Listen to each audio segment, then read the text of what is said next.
What do you got, Coach? 3 things that all coaches need. Who would you put on your Mount Rushmore of coaches? New York or the Aces? Definitely going with the Aces. All right, 4th down. Who has the tougher job, coaches or officials? If you could have any superpower, what would it be and why? For Texas, it's different.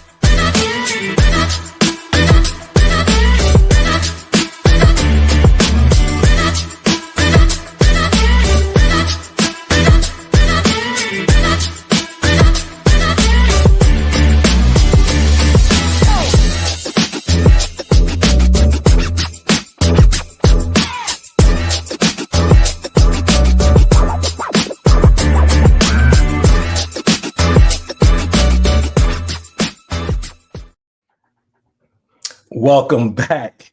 This is the Coaches Co-op, a masterclass in athletic leadership. I am your host. My name is Michael Prejean, but most people know me as Coach P. Each week, I am teaming up with coaches across the country to break down the wins, the lessons, and everything in between. This week, we're not going across the country. We're going across town to the third coast, to Dickinson, Texas. Today's guest is Coach Toya Peterson. She has a long history of experience, and she is currently in her 3rd year as the head girls basketball coach at Dickinson High School. Before Dickinson, she served as the head girls basketball coach at Texas City High School. During her 23-year tenure in education-based athletics, she has been an assistant athletic director, a PE department chair, a physical education teacher, a girls athletic coordinator, as well as a girls basketball varsity assistant coach. Whether you're watching us live or watching us later, with your real hands or with your virtual hands, I need y'all to welcome to the co-op, Coach Toya Peterson. Coach Peterson, how are you this evening? I'm great. Thank you for having me. Super excited. Listen, a lot of you don't know this, but this has been a long time coming. There you go. We have a guest on the pod tonight who is filled with wisdom, knowledge, gems, and just a gold mine of good information. So, Coach, let's go ahead and dive into this thing. The very first segment is a segment that I like to call Talk That Talk. Okay. So what I want you to do is I want you to talk about all of the good things going on in your program, in the Dickinson athletic program, in your building overall, and in the Dickinson community. So Coach Toya Peterson, I need you to talk that talk about Dickinson, Texas. Wow. So we are a 6A program. We are 24 6A. We're 2-time district champs. And so I pray God wants to see us try to repeat that again, but it's going to be tough. I've graduated some awesome girls who are playing at the next level, the class of 2025 and 24 and 23. Since I'm entering my 4th year, I have some bright seniors who want the same kind of opportunity to do the same things that has been asked. But just as of yesterday, we had an awesome car wash. We were playing in a lot of the showcases and fall leagues. And so just trying to let everybody know that the greater Houston area includes Dickinson and the Galveston County kind of kids. And so that's just why I'm here, because I know everybody thinks only basketball is downtown Houston or up north, but we play basketball down here in Dickinson, Texas. So y'all do more than play basketball in Dickinson, Texas. Y'all play some pretty doggone good basketball in Dickinson, Texas. We're going to get there in just a second. Okay, we're going to get there in just a second. So let's do this. So, Coach, you have a rich journey, okay, through different districts, different roles. Looking back, you mentioned that you've always known you wanted to coach since working at that summer rec center. So take us back to the exact moment that made it click for you. So I'm a high school graduate of Irvin MacArthur under Susie O'Schlegel. And so we had a very just great kids that lived in the area. And so each time in the summer, we do have a thing called the Summer Olympics. And so in Irving, we have about, I don't even know what we're up to now, but back in my day, we had about 10 rec centers, and each rec center would formulate a team with boys and girls, and then we would play in like chess, volleyball, basketball, track. And so every summer, that's just what the high school or the junior high kids did, so we wouldn't have to, stay at the house. So every summer we'd play for the recs, and each rec would vie against each other, and then we play in a tournament the very last day of a basketball tournament, and it brought the whole city of Irving out. And so when I was old enough to have a job, I was able to work at the rec center. So it's called the summer camp. So we go on field trips, and they'd swim every day. And then when I became old enough, like about 17, 18, I was able to be one of the coaches. So I started coaching every summer. And even when I would go off to Sam Houston State for college, I'd come home and still coach the summer team. And even at that time, not even knowing the people that I would come across, like I have a guy named Pooh who played at Oklahoma football. Jamal, he played at Missouri. I had Marquise, he played at Boston College and UT Arlington. But those are like young boys, and I was coaching them, and we doing drills, and I got practice plans, writing on pencils and airing up balls and blowing whistles. And, I'm 17, 18, and these boys like 16, 6'1", 6'2", and you think because you're a female, like you got to bring it. So I got to be organized. I got to know these drills. And so I put these guys through some workouts. And so over the summer, we won a few of the championships and beat the other recreation centers. So once I started doing that, I just really enjoyed that. And then once I went off to Sam Houston State, I found the Boys and Girls Club and the Parks and Recs in Huntsville. And so I just started coaching the youth league. So you know how we have like youth league here. So when I was about 20, 21, still in college, that's what I was doing on the Saturday morning. I wake up and I coach like the Huntsville youth. And so up until then, I haven't done anything else. And people always ask, what else would I do? I don't know, because I've always coached. Okay, I am gonna ask you what else you would do, but that's towards the end. So maybe I'll give you a little time to kind of maybe chew on that a little bit. So, man, 18, coaching them up, being prepared. So if you can go back in time, let me put you in a time machine. Okay. Okay. What piece of advice would you give to younger Toya starting out at the rec center? It all works out. It all works out. You think you have to play at this college, you have to do these kind of things. I just think it all works out. The people that I met within my time of coaching and the places that I've gone, I thought I should have went somewhere else. I thought I should have done something else. But where I'm at now, I'm just grateful and thankful that, God allowed me and I'm still able to coach. And, I've been on the end of people pressing me full court for the 4 quarters and blowing me out, trying to put 100 on me. And not winning any games a season. And then I've been on the end of winning championships. And so it's a cool thing that I've been also fortunate, like usually at every level, I've either won like the junior high title or the district champion title. From when I coached in Frisco, I won the district title there. When I coached at Westbrook Intermediate and Clear Creek ISD, I won a district title there. I helped when I was at Clearbrook as assistant. We went to the playoffs. And so I just think everything just worked out. It was meant. The path that I've gone on, I don't think I would change it. I thought I could write it down. You look at your old journals and you look at all these things and you think it's supposed to be this kind of way. But where I'm at now, I'm to the age where I'm just enjoying it. I'm looking out the window and I'm cruising and waving at everybody as I go by. So it for a young coach, it all works out. And young coaches need to hear that wisdom.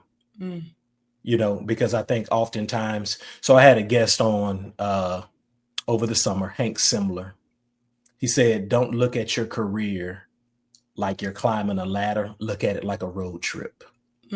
Right. So with you saying now I'm just looking out the window. Yeah. Right. So that's good. Let's talk about the basketball being played down there in Dickinson, Texas. Listen, 80 wins in 3 years. 8, not 8, y'all, 80 and 22 in the last 3 seasons, back-to-back district champions. That's not just good, that's dominant. Okay. So let me ask this, Coach. when you first arrived, was there anything broken? And if you found anything broken, how did you fix it? I don't believe anything was broken. I just believe it was hidden in a attic. Because Dickinson back in the early 2000s, 2005, 2004, they lost to Dallas Lincoln in the state championship back to back. And so some of those young ladies I've known because they're older, and so they have either children or nephews or nieces that come back, and so I've been fortunate enough to, because I'm just a basketball fan. So when I first moved here to the Houston area, I don't know anybody, so I'm just going to the playoff games and the regional finals, and so you follow the teams that are winning, and so Dickinson was one of those, and they were either 4A, 4A, 5A, but they went far, and I just was like, wow, where's this town at? Because just being at Clear Lake is Clear Lake and Friendswood, it's a city over, but so you go to the teams that were local, and so just always knowing that Dickinson was a program. But you apply for those jobs, and I'm a junior high coach. I don't have no experience. Who do they think I am? Who do I think I am? I'm going to apply. So I even remember applying for Dickinson back in the day. And so then as God ordered my steps and moved me on and took me through whatever he needed me to go through, and then here I am. And so no, nothing was broken. It just, they either unplugged it and put it back on the shelf. And so I'm just trying to get it off the shelf and dust it off and add things to it. Great athletic kids, a great culture. And in just case anybody know, Dickinson football just beat Katy, and they just beat C King. So, and then my son, and as we talk about my journey, I've always tried to go to a school district where my kids could go. And so I live in Dickinson, but I wasn't able to, I wasn't hired on at Dickinson. And so my son was a freshman here at Dickinson High School. And so I was just praying, God, like, let me finally let it meet where I could be with my children and I be at the same school. And so I missed his freshman year because I still was at Texas City. And so then his sophomore year, I was fortunate enough to get the job. And so sophomore, junior, and then last year he graduated. Me and him were coming to school every day and just doing those things. And so just knowing the rich history, like I tell you, it's just so far. You guys just don't think. And so I'm just getting it off the shelf. I might put a little bells and whistle on it. I'm coming to play in all the showcases. I'm playing in all the fall balls. I'm trying to promote us on social media. And if nothing else, maybe I'll be one of those teams that somebody else will follow us to the state tournament. So nothing needed to be fixed. It just needed to be wiped off. Okay, that's good. That's good. So because I was going to ask you, where would we find your fingerprints? But you talked about that. You said, listen, we're going to all the showcases. We're going to all the shootouts. We're out there on social media. So I'm glad you said that, because let me go ahead and put this on the screen right here. Go ahead and follow. Okay. So you can follow them there on X. You can follow them on IG.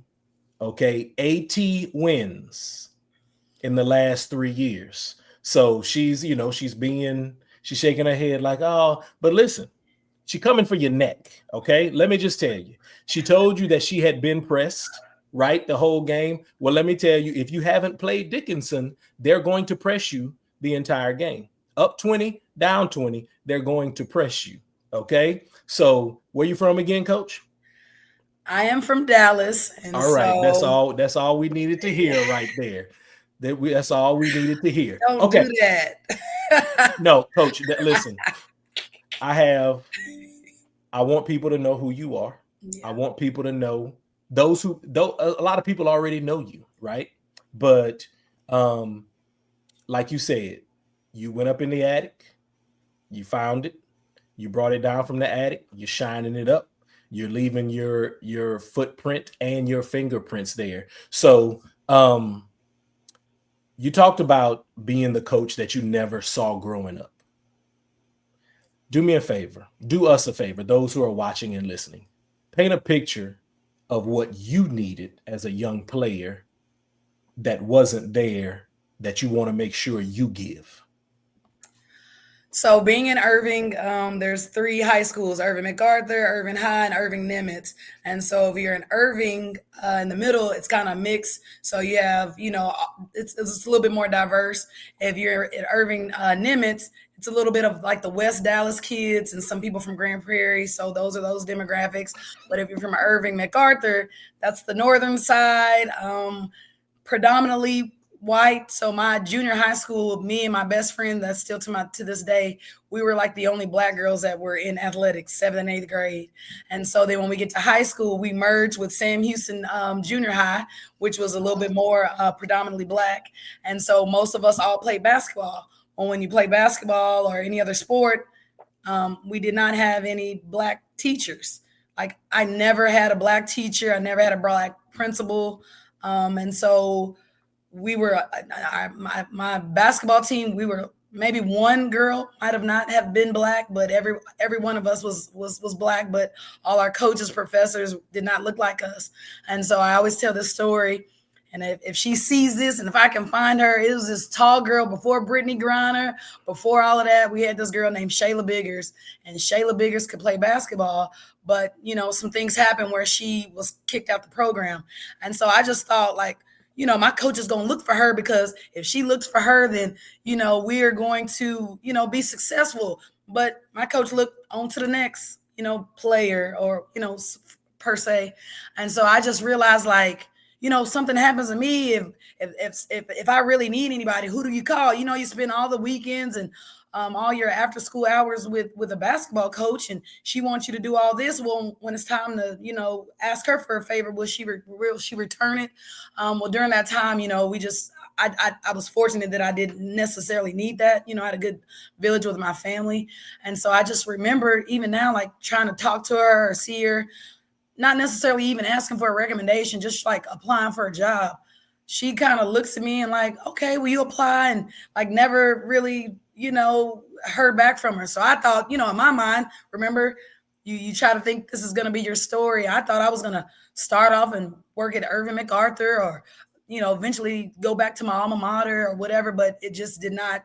That opportunity I wasn't allowed that opportunity. Right now, they do have an awesome ex-player that looks like me, and she's coaching at MacArthur. And so I've tried to reach out to her to just be another mentor or resource to her. But I just never had anybody. I never had anybody that could, tell me what this meant, or, how does this feel, or even just being a coach, like not necessarily being able to go to my old high school coach.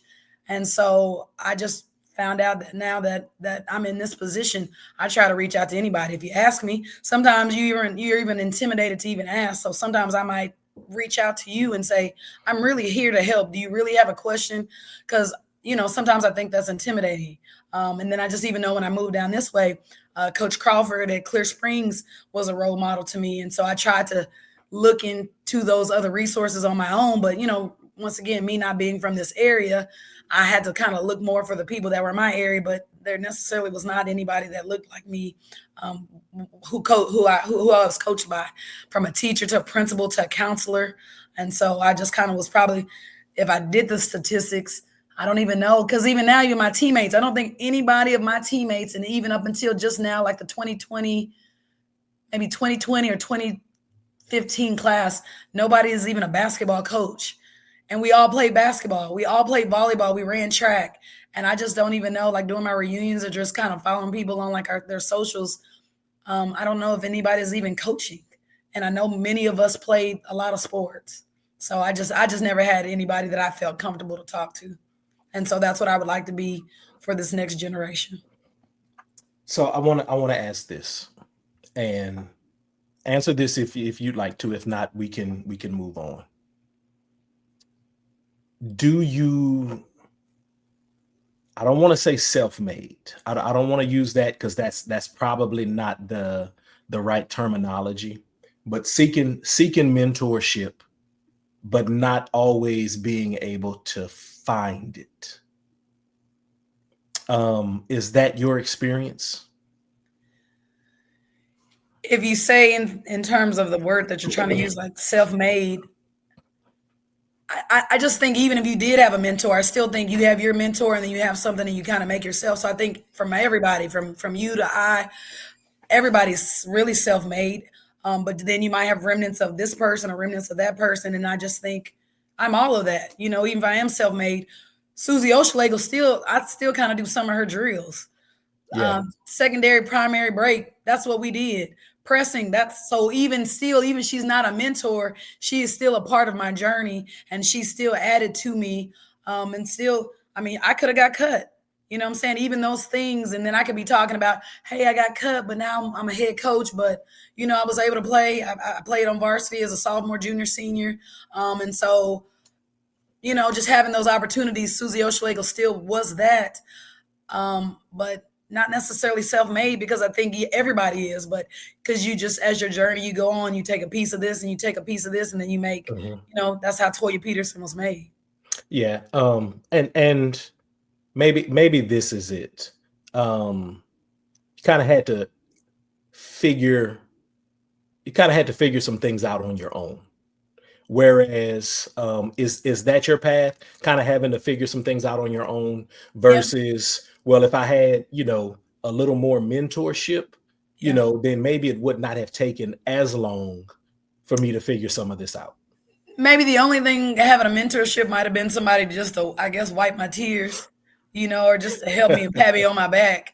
But in theory, because you could have a mentor and you still have to go through this journey anyway. So maybe just a phone call now, or maybe, instead, but once again, like we already talked about, I wrote this down back at 17, 18, and where I'm at now, those things are total polar opposites.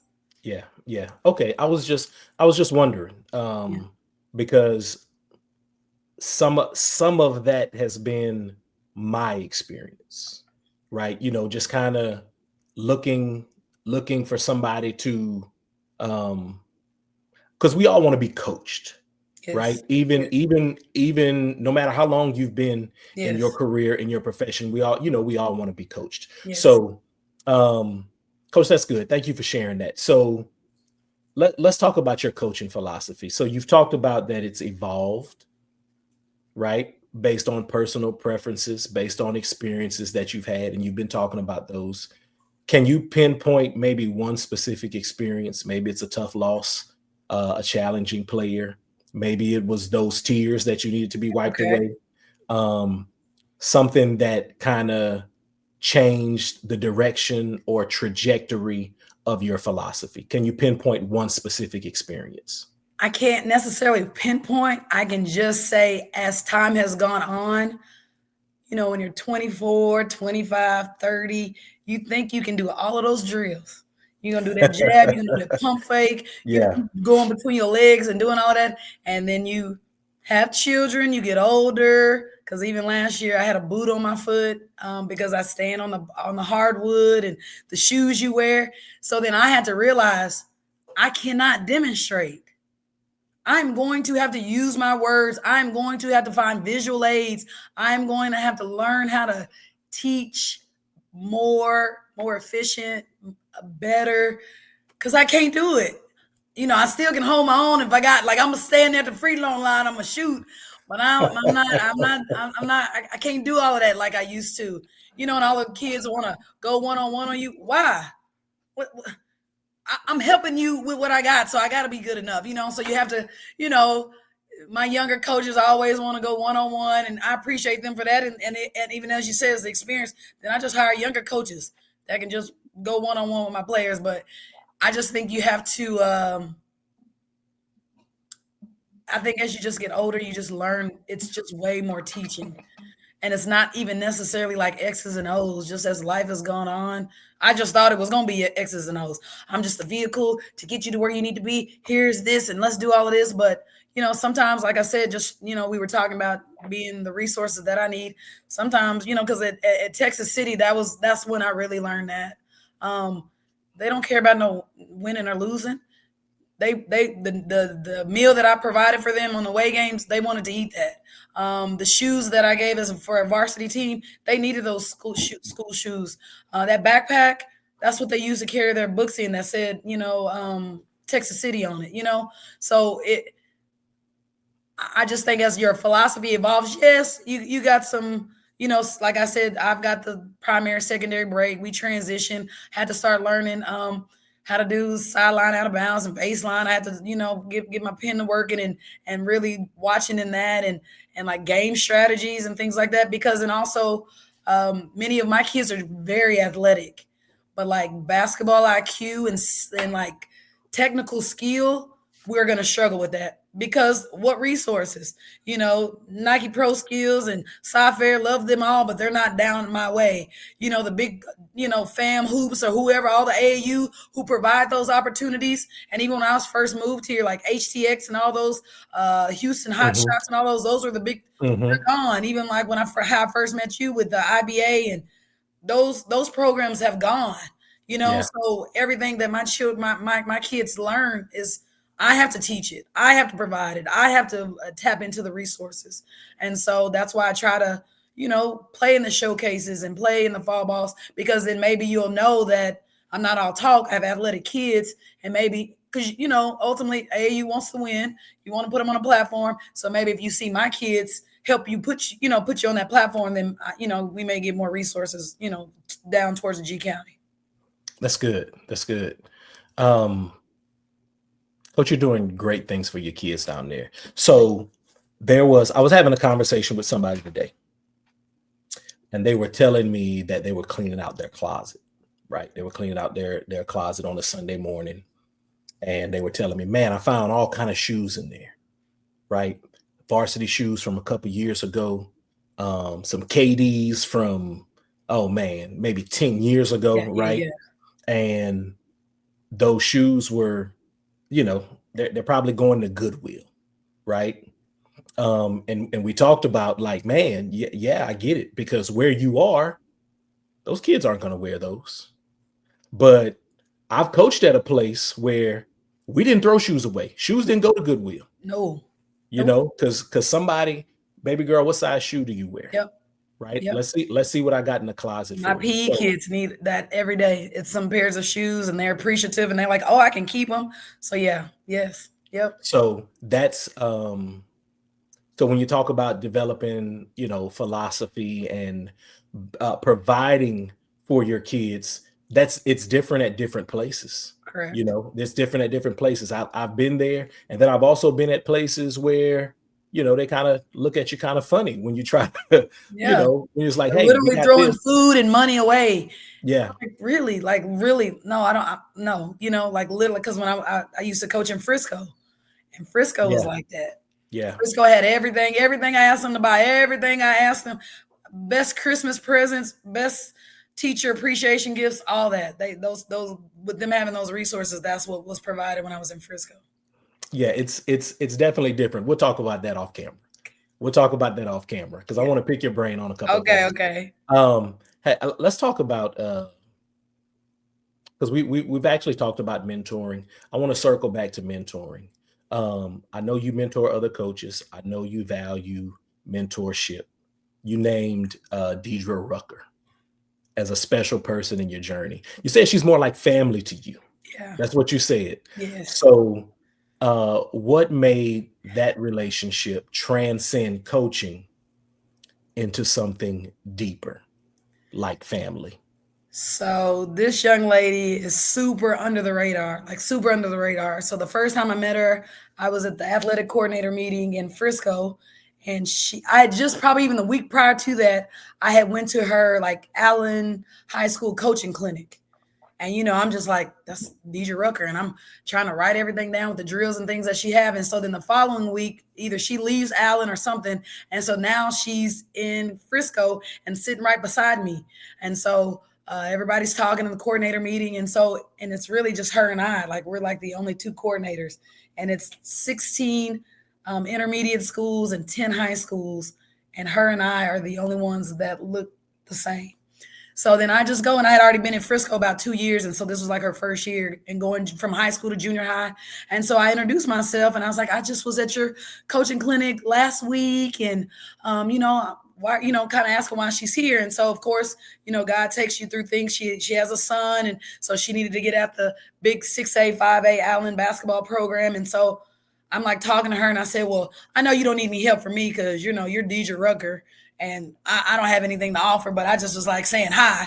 And she looked at me like, what do you mean? And she asked me like 5 questions, like right there, that I had the answer to. And she was like, no, this Frisco, kind of helped me. And so as that had went on, that formulated a relationship. And, she had some family things that went on, and my sister had passed away, and she came and looked out for us and my family and just those things. And she helped pick up, my kids during the time. And I helped her. And so, yeah, we asked basketball stuff, and I always call her and ask her stuff. And she's like, Toya, you know the answer. You just want to call me. It's like she always does that. She encourages you without knowing she's encouraging you, because her humility and her modesty is like just anyway. And so as time has gone on, she had went to become a AD. I can't remember, at Mesquite, and then she ended up coming back, and now she's the AD at Frisco. And so, she checks on me and I check on her. And like I said, if I have a question, and now this kind of at the age that I'm at, I might ask more administrative questions now instead of the X's and O's.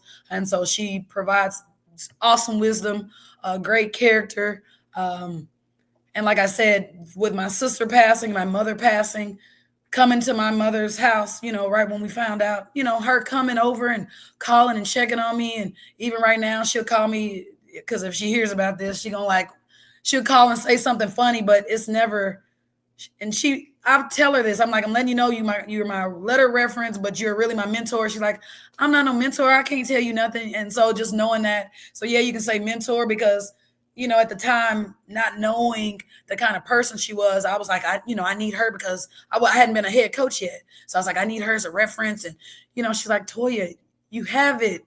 Keep applying. It's just not your time. Like, just like literally encouraging me and never making me feel any kind of way, just nothing but love. So yeah, Deidre Rucker, the AD in Frisco ISD, that's my girl. Yeah. And she's telling you like all of these things that, same type of stuff that I try to tell you when you're like, I don't know why you want me to come on the podcast. Well, this is why. This is why, Toya Peterson. Jeez, just making this thing so hard. Yes. Making this thing so hard. Yes. All right. If you are just now tapping in with us, you are in the Coaches Co-op. This is an masterclass in athletic leadership. We've got Toya Peterson of Dickinson High School girls basketball, originally from Arlington, Texas, from Dallas. I'm sorry. Irving, get it right. Crooked Eye Irving, get it right. Crooked Eye Irving, originally from Irving, Texas, currently at Dickinson High School. She's the head girls basketball coach there. 80 wins in the last 3 years. Yes, you heard me correctly. 80. One of them was against the team that I coached last year. Did they press us from beginning to end? Yes, they did. Did I know they were going to press us from beginning to end? Yes, I did. Did my kids know it? Yes, they did. Did they act like they knew it? For a quarter and a half, they did. Oh, but it was fun. We went down there to Dickinson, Texas. Y'all were great hosts to us. It was absolutely fantastic. All right, let's talk about this. Okay. Let's talk about this. Your Mount Rushmore. Okay. I thought you had a great list. So you shifted, like you had the OGs. You had Carolyn Peck, who absolutely loves the Las Vegas Aces. Yeah. You had Pat Summitt, C. Vivian Stringer. All right. And then you also had some of our current greats, Dawn Staley, Carol Lawson at Duke, and you had Coach Yo from Ole Miss. So here's my question for you. Based on your Mount Rushmore, what does that tell us about how the game is evolving? So with the Carolyn Peck and like Vivian Stringer, of course, they're like the first. And so me being, not having the mentor. And so I would look to them when they're coaching and their mannerisms and what they're wearing and things like that. And then how we go to like Lawson and Staley, kind of making both those worlds, because, you know, those were the gatekeepers, and now they've opened the door for these young ladies that have come along. And I like we had mentioned anything about the clock and things being broken and going. I just think Carolyn Peck and Vivian Stringer were in the attic. They still have the things, and so here comes Coach Yo and here comes Coach Staley, and they're just dusting it off and keep this thing moving. And so I just think you know, those awesome role models, and we're doing it not necessarily with less resources or less opportunities. They're just doing it with grace. They're just doing it with like poise and, you know, and just being role models and not knowing they're being role models, because in theory, just even like me, we're just working. We're just trying to feed our family. We just, you know, we love the sport and the game of basketball, and we're just doing the thing that, you know, God is asking us to do. And so just watching from that to that, the game it's getting better. You know, it might have been not necessarily at a low. It just was kind of, we were up here and then it cruised, you know, with the Houston Comets and things like that, and cruise. And I think it's just about to, it's about to keep going and keep rising. Okay. I'm going to get off script here since you mentioned the Comets. Okay. You're a WNBA fan? Ish? Well, I want to be a Dallas Wings fan, but we're you know I love Paige. So I can't, you know, and just, I'm a fan of the sport, and I like how everybody's doing, you know, and so I watch a game here and there, but I want to root for my team that's winning. So I might be a little bandwagon a little bit. Okay. So let's talk about the Dallas Wings for about a half a second. Okay, come on. My goodness, that's a dysfunctional organization. That's all I'm gonna say about that. Yeah. Because like I want the Mavericks.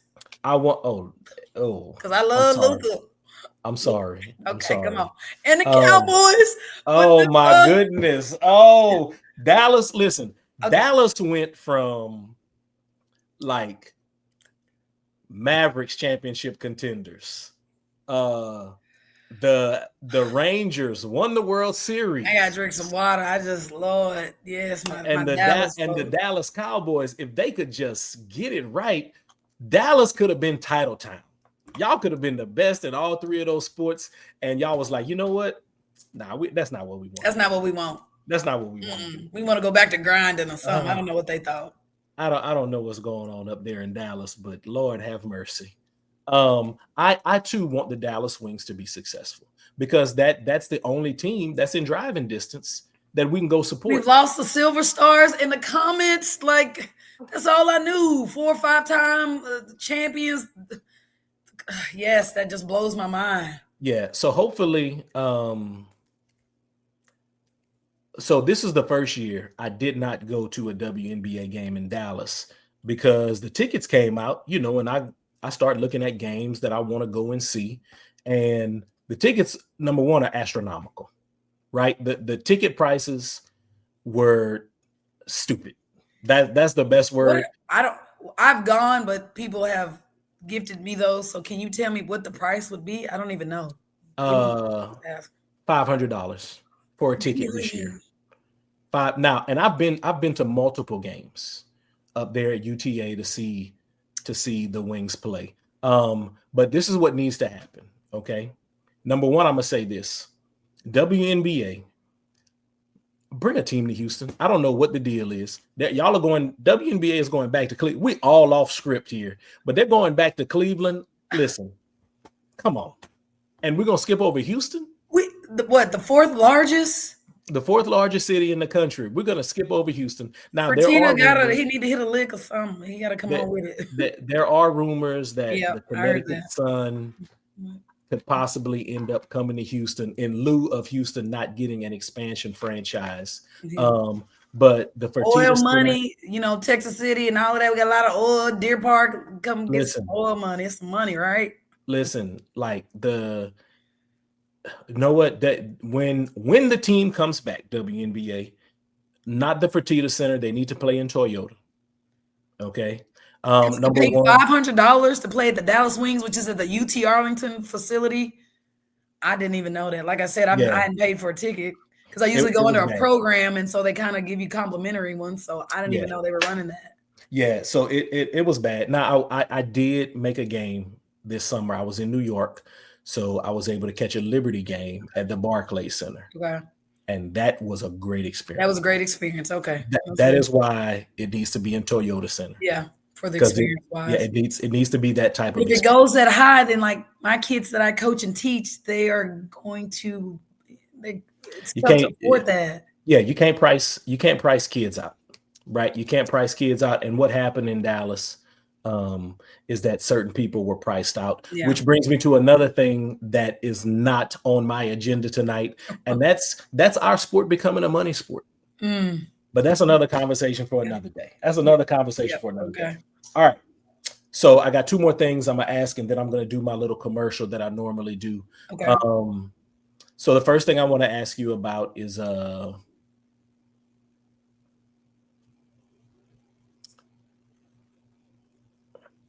yeah, let me ask you this question right here. You talked about it already. You said, please stop acting like Houston is only a northern thing or only traveling to Dallas. So why is it that Dickinson, that Galveston area has gotten overlooked when it comes to basketball? That's the first part of the question. And then I'm going to ask you the second part after this. If I knew the answer, then I could solve the problem. I mean, we've got a nice gym. We got 3 courts. I don't know. Even if you come to Texas City, has a nice gym. You know, and just to speak, because you know, I'm the sisterhood for some of the G County. Hitchcock went far in the playoffs. Yes, they're 3A, but they went far. You know, Friendswood, they're 5A, but they just got a brand new gym. Yeah. And then of course, like the Clear Creek ISD schools, you know, Pam Crawford did that for at least Springs. So at least this area, and then you know, Pearland is, you know, I give them a, you know, they can be a little stepsister, but they're this far, and so you know, about 2 years ago, they were vying for state. So I don't, if I knew, because even you know, I make a joke. Well, if you're gonna come this way, you might as well get your Airbnb and you can stay at the beach. So I'm saying, and we got a Great Wolf Lodge here. So I don't know. If you tell me the answer, and if anybody chimes in or messages you and tell me the answer, why not? Then let me know. Okay, so all right, I got some solutions. I do have some solutions. Let me ask this question first. Is Dickinson in Harris County or G County? Galveston. All right, Galveston County. So let me tell you what you got to do. You need to host a tournament down there. Galveston County Chamber of Commerce. All right, I'm giving you the playbook. Y'all got stuff to do down there. You need to have a tournament. Okay. Don't do it at a different time than Peggy Whitley, right? Okay. Maybe a good holiday tournament. Okay. Right? That'll be great. And you can get I-10 probably from New Orleans to San Antonio. Okay. Because y'all got stuff to do down there. The other thing is just keep winning. Pearland is winning. Dickinson is winning. Hitchcock is winning. So just keep winning down there. And let's see what happens. But another plug. Go ahead. The highest scoring, I want to say 6A guard was, I don't even know her last name, but sweet girl, KK out of Galveston Ball. She led 5A, 6A in scoring last year. And she's about to be a senior. And she goes to Galveston Ball. So I just want to give a plug. They got a brand new coach, Coach Mitchell over there. And so plug on her. So, you know, they're trying to come. We trying. But let's put Galveston County basketball on the map. Okay.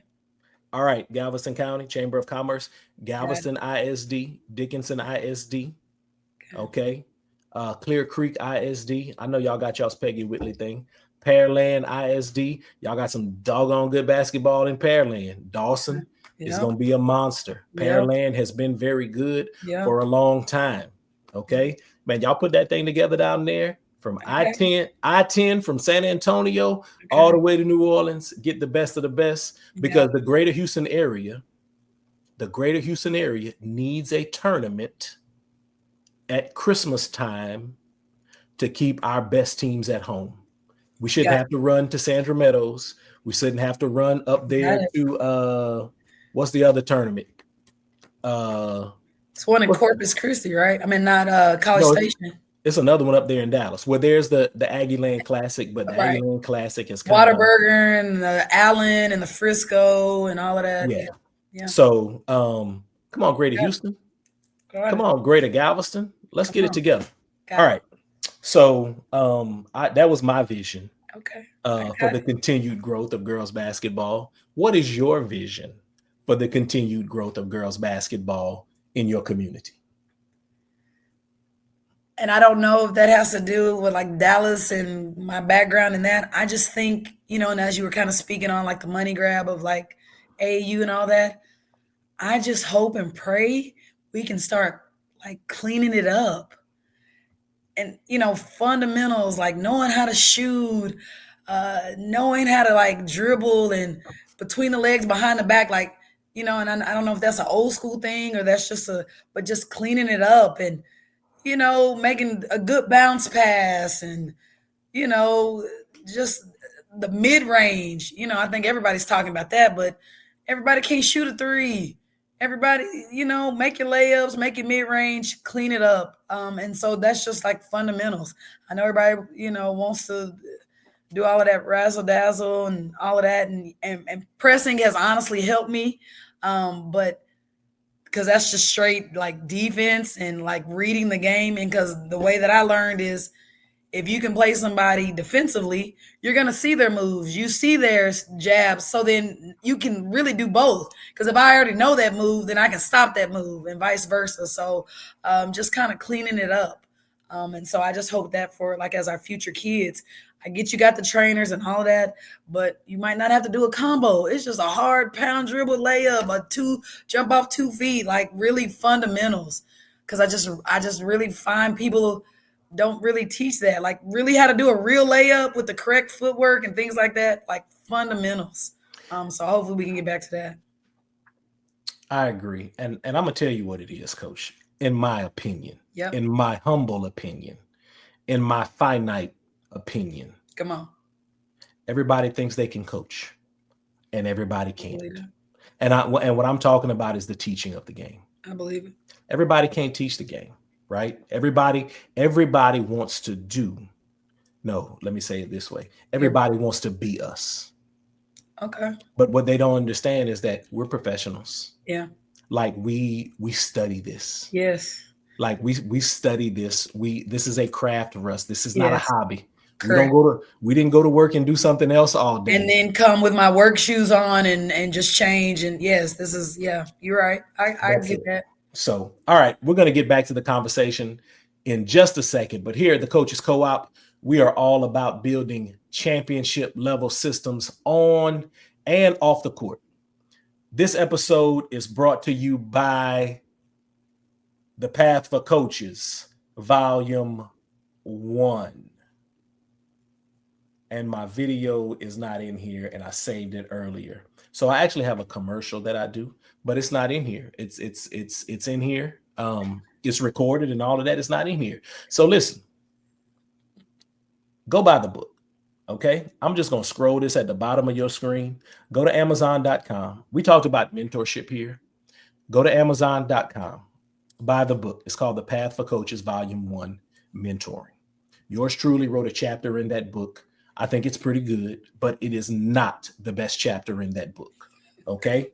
It is not the best chapter. There's over 20 authors, all races, creeds, colors, backgrounds, and all we're talking about is mentoring.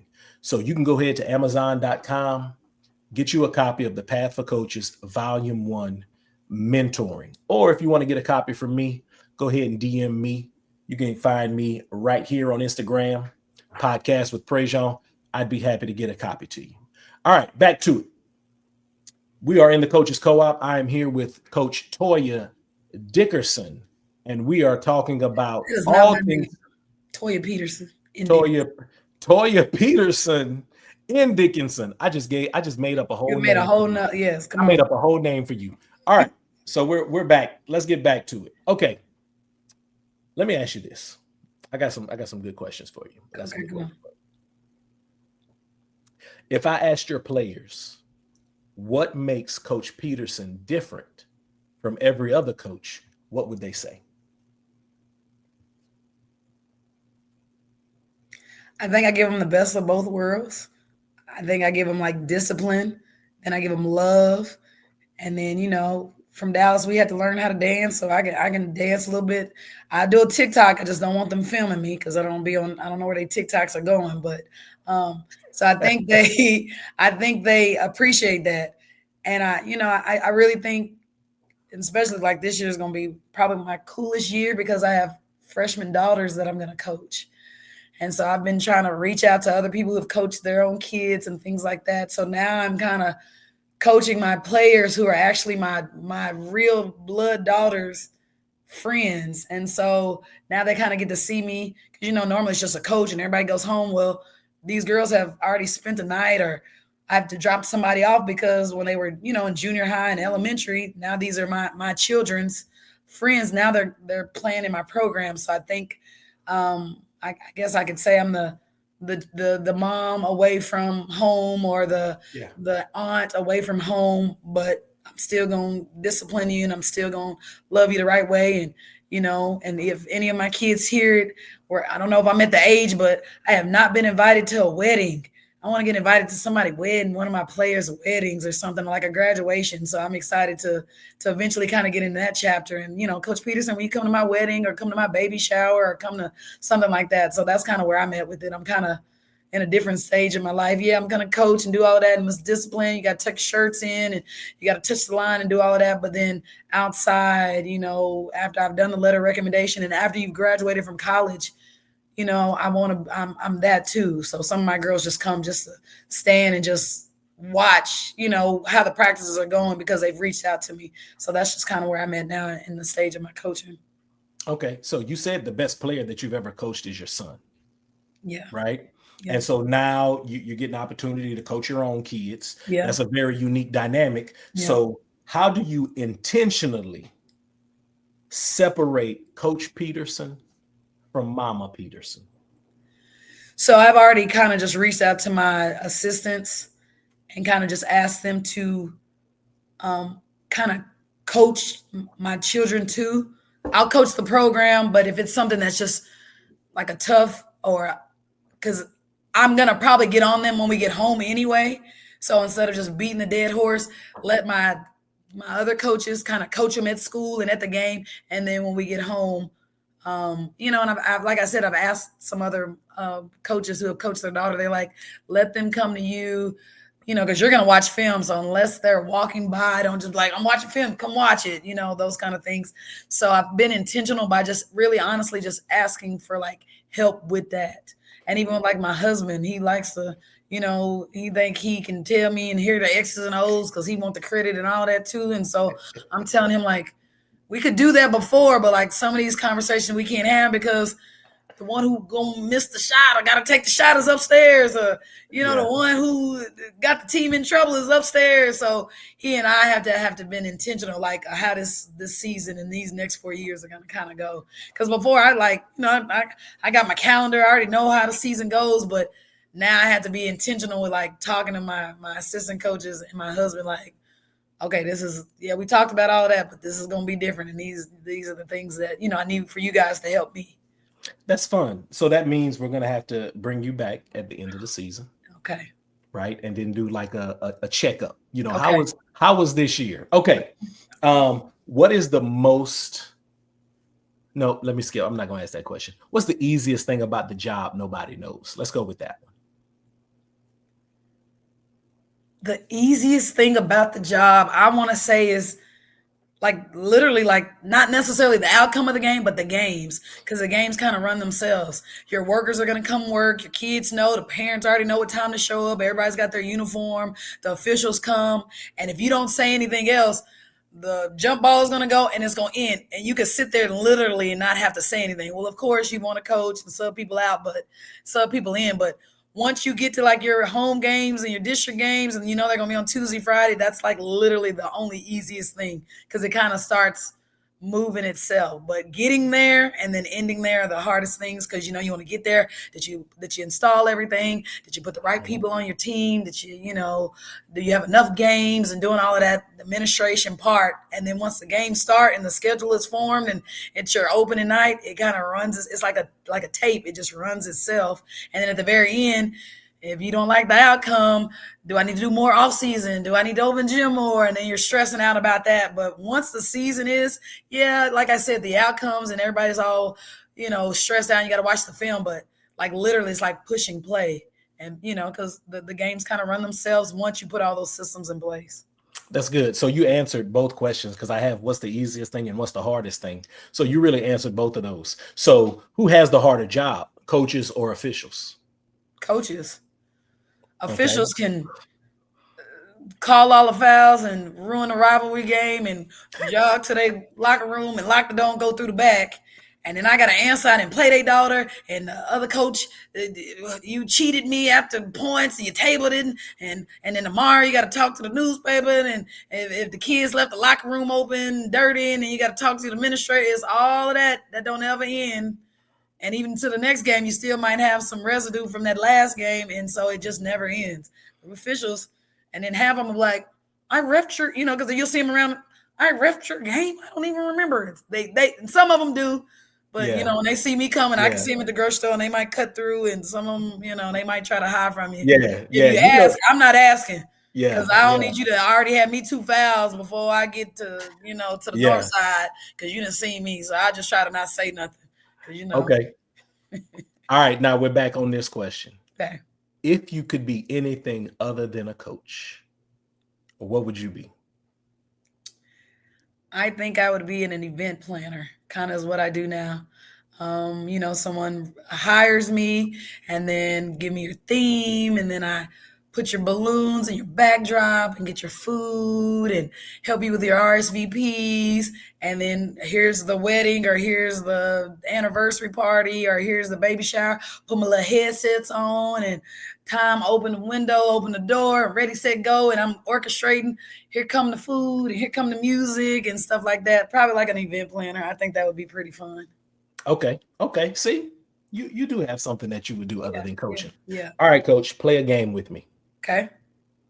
So this rapid fire, it's like rapid fire, fast break, quick hitters. Okay. So I'm going to ask you some either or questions to start. Okay. All right. Be quick with it. Okay. Oh my goodness. Okay. Come on. You got to be quick with it. Okay. All right. Here we go. Music at practice or silence and focus? Silence and focus. Film session or walkthrough? Walkthrough. Pre-game meal or post-game meal? Post-game. You want the overtime thriller or you want the blowout win? Overtime thriller. Home or away? Where do you prefer to play? Away. Okay. Hold on.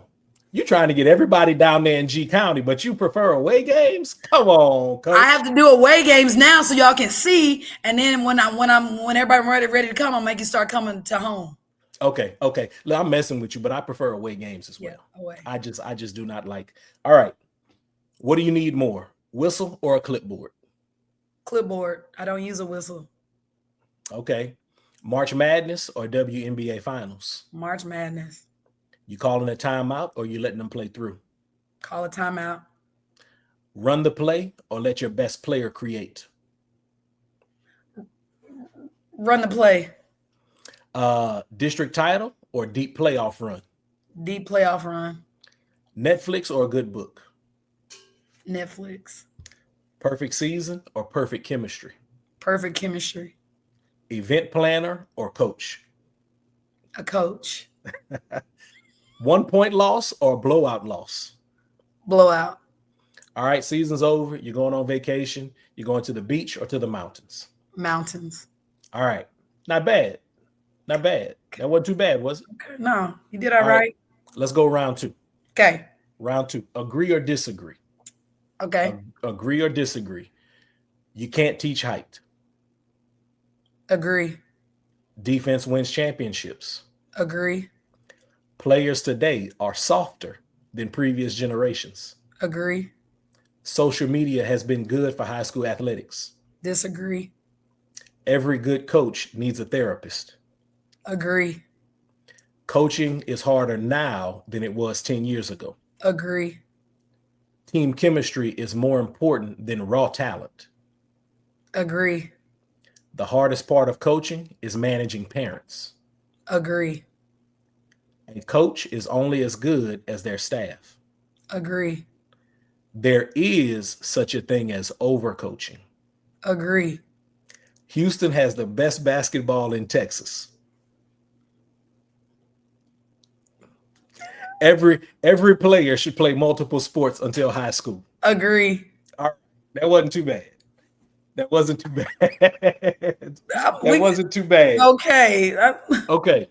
All right, Coach. Man, this has been fun. All right, so Coach, now we're in crunch time. Okay. So this is the last 5 minutes. All right. Come on. Of the podcast. Crunch time goes like this: 3, 2, 1.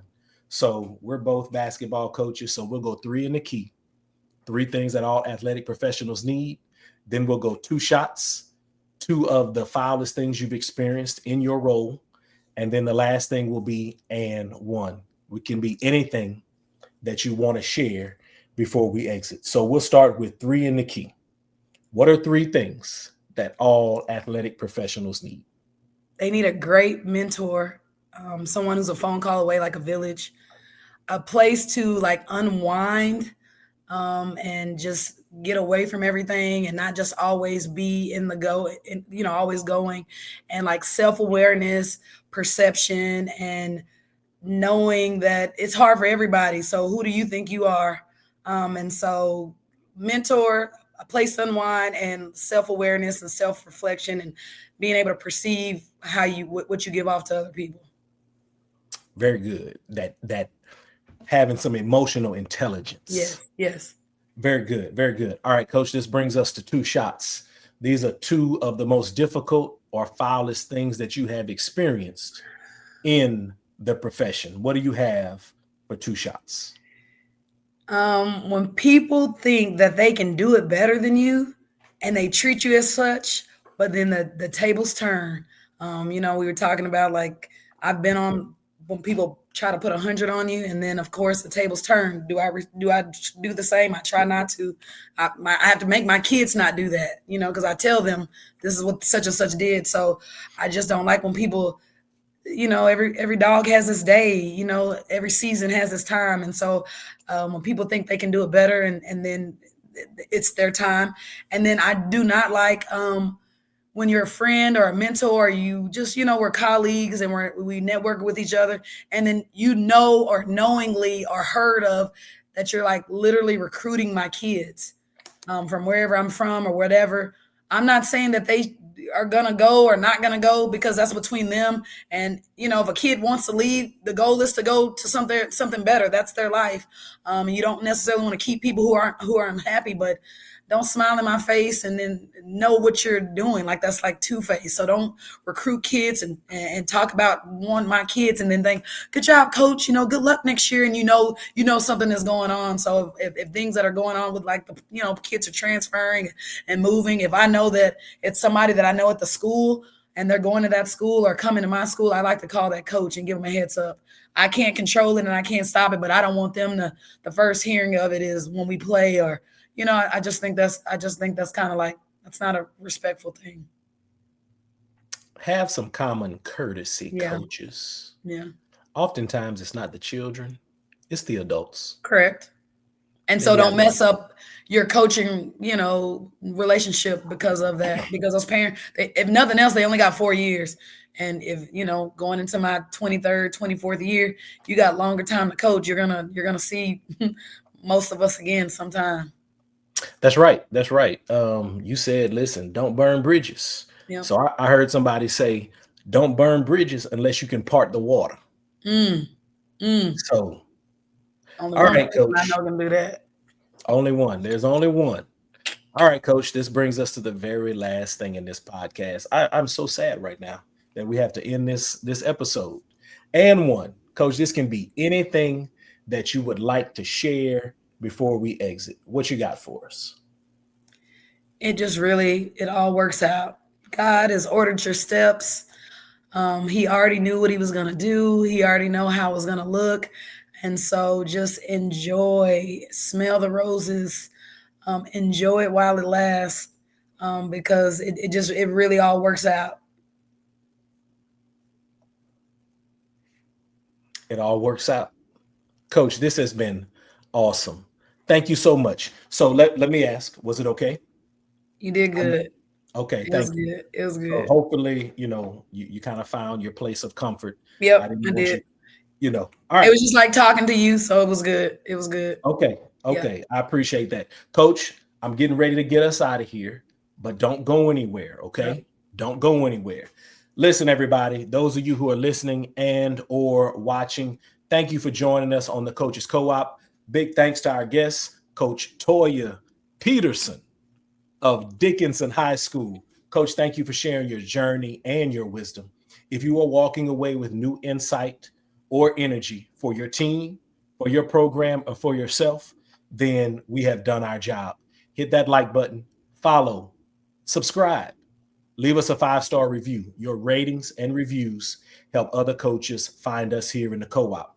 Share the show, help us grow the Coaches Co-op community where coaches do what most people can't. Stay ready so you don't have to get ready. For Coach Toya Peterson, I'm Coach Prejean. Thank y'all so much. Until next time. Go Gators.